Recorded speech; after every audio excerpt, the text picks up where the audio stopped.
Okay, hello Cloud Gurus and welcome to this lecture. In this lecture, we're going to go ahead and create our first S3 bucket. So this is a lab and you will need to log into the AWS console. Okay, so here I am in the AWS console. The first thing I want you to notice is my region. So I'm currently in Northern Virginia, and we have a whole bunch of different regions that we can choose from. For the rest of this course, I'd like you just to use Northern Virginia. This is the default AWS region. It's where they roll out all their new products and services first. So you always have more services available in Northern Virginia than in other regions. So go ahead and just make sure you're on US East 1. And then what we want to do is we want to go over to our services and we'll find S3 here under storage because it's a storage service. So go ahead and click in there. Now, if you haven't used this service before, you're going to get this message saying, hey, you don't have any buckets. What we're going to do is go in and create a bucket. Before we do that, notice that our region has changed to global. So with S3, you get a global view of all your buckets. So let's go ahead and hit create bucket. In here, we need to enter in our bucket name. Now, if you remember in the last lecture, we talked about how bucket names must be unique, in that S3 is a unique namespace, in that S3 is a global namespace. So if I type in test bucket and go ahead and hit create, it's not going to let me create that because somebody has already taken that. I bet you somebody took that in 2006 when S3 first came out. So what I'm going to do is going to type a cloud guru, and then I'm just going to do a whole bunch of random letters or random numbers. And in here, we can select our region. Now, like I said, there are some regions that S3 is not yet available in. So we've got Hong Kong or Bahrain. By the time you watch this video, it may well be available in there. What I'm going to do is just leave it as US East 1 or Northern Virginia. You can copy your settings from an existing bucket, but because we don't have any buckets, we can't actually do that just yet. But bear in mind, when you start creating buckets, you can basically clone the exact same settings from one bucket to another just by using this drop-down box. Let's go ahead and hit next. In here, this is where we can do all our different things. So this is where we configure our options for our buckets. So we can turn on versioning, which we're going to look at later. We can turn on server access logging, and this basically just logs all the requests for access to your buckets. We can create tags or key value pairs. So we might say, hey, this bucket is owned by the team, so that's our key, and then the value might be our accounting team or our finance team or our developers, etc., etc. In here, we can actually do object level logging, so we can actually go in and record access to individual objects or files. Down here, we've got encryption. Again, we're going to cover this off later on in the course. In here, we've got advanced settings, so we can actually permanently allow objects in this bucket to be locked, so we can lock our objects down to individual files. And we do have an S3 masterclass on the A Cloud Guru platform where we basically explore S3 in a whole bunch of detail. You don't need to know it in that a lot of depth for the Certified Solutions Architect Associate exam, but if you do want to learn it for work, we do have an S3 masterclass as well. And down here, we can use CloudWatch to monitor S3. Again, we'll cover off what CloudWatch is later on in the course, but essentially it's basically a way of monitoring or watching your cloud. So we're going to leave everything as default and go ahead and hit next. In here, this is a relatively new screen. Essentially, a lot of people were making their S3 buckets public, forgetting that they've put data in there, and then people were scanning S3, finding all these public buckets, and then looking at their data.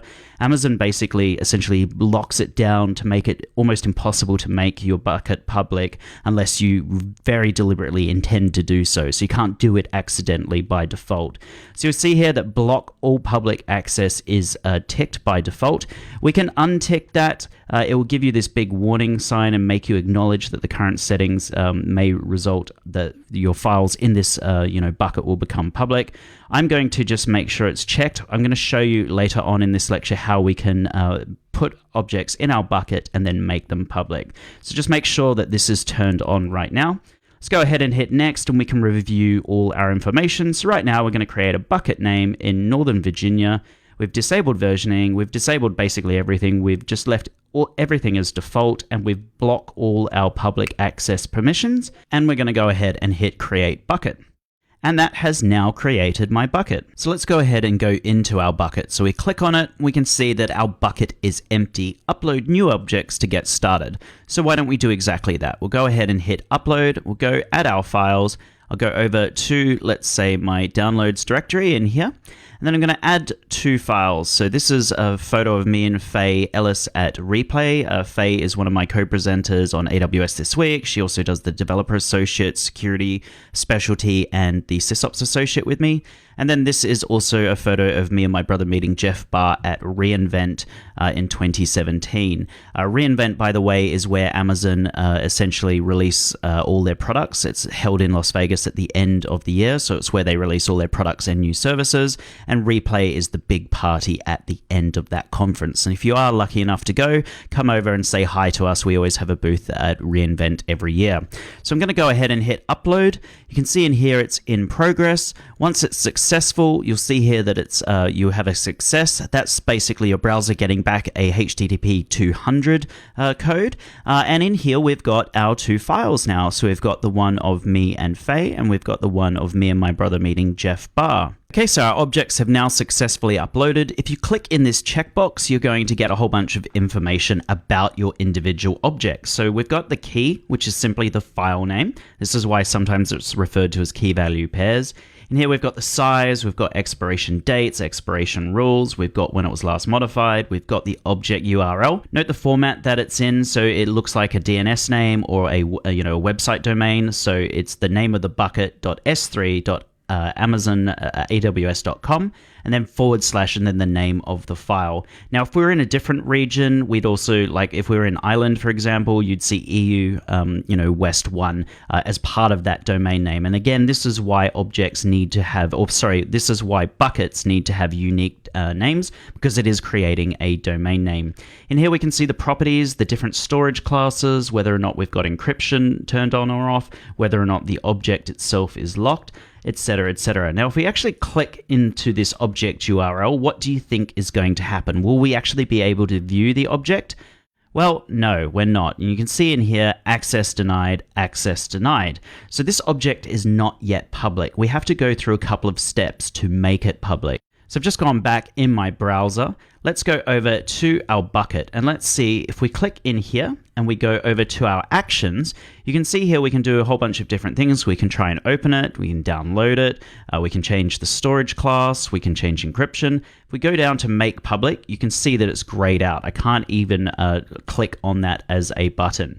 So the next thing we're going to do is, how do we make this object public? Well, let's go back to S3 and click on our bucket, and we're going to click on Edit Public Access Settings. And in here, we're going to uncheck this box. We're going to make sure that it's unchecked. I'm going to go ahead and hit save, and then it will ask us to confirm. So we have to go in and type confirm. Let's go ahead and do that. And then you'll be able to see we've got our success code in here. So, and you can see the access has changed now, where it says objects can be public. Now, does that mean our object is actually public? Well, no. If we click on it and then click on the link in here, you'll see we still get an access denied. If we go back to our object and we can click in here, make public, or you can go back to your bucket and just click in here and then go actions, you can now see that you can actually click the make public button. So let's go ahead and do that, make public.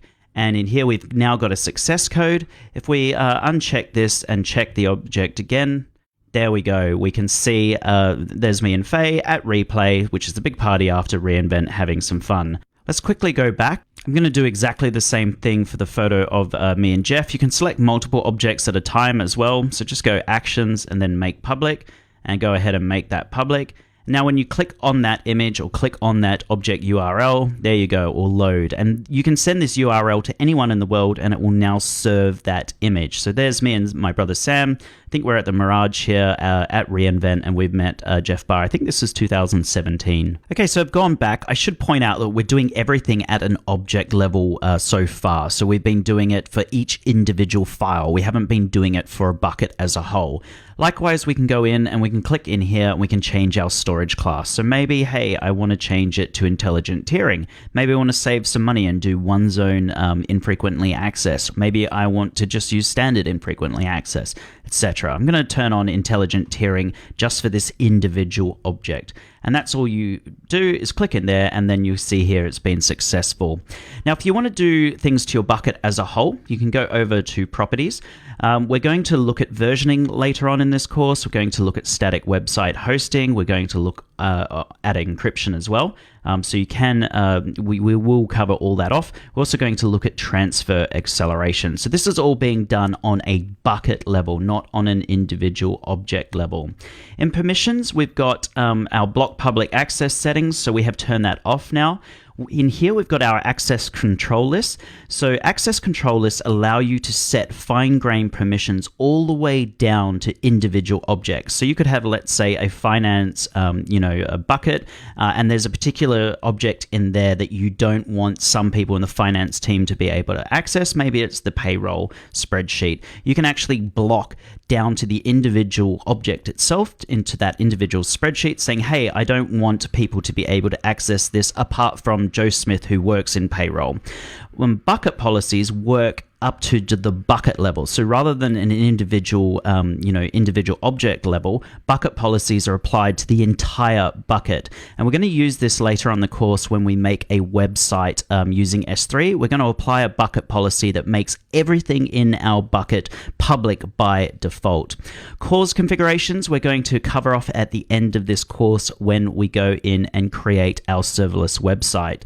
So that is in the very last section of the course. In here, we can click in management. We're going to look at lifecycle rules in a few lectures from now. We're going to look at replication as well. And we don't cover anything else off in this course. We are just trying to focus on what is relevant to the Solutions Architect Associate exam. However, like I said earlier, we do have a deep dive course on S3. So if you want to learn everything there is to know S3, go check that out as well. So let's go on to my exam tips. So onto my exam tips. What have we learned? We did cover off a lot of these in the last lecture, but I'm just going to remind you. So buckets are a universal namespace. You can't share the same name. When you upload an object to S3, your browser is going to get a HTTP 200 code. There's a bunch of different storage classes. You need to remember these going into your exam. So we've got S3, S3 infrequently accessed, S3 infrequently accessed one zone, and we then have Glacier. We have different flavors of Glacier depending on our retrieval times. And then finally, we learned that you can control access to your buckets either using a bucket ACL or using bucket policies. And we looked at that briefly. We will use bucket policies when we go to the serverless section of the course where we create a serverless website. So we will look at that later on in this course. So that's it for this lecture, everyone. If you have any questions, please let me know. If not, feel free to move on to the next lecture, which is on S3 pricing tiers.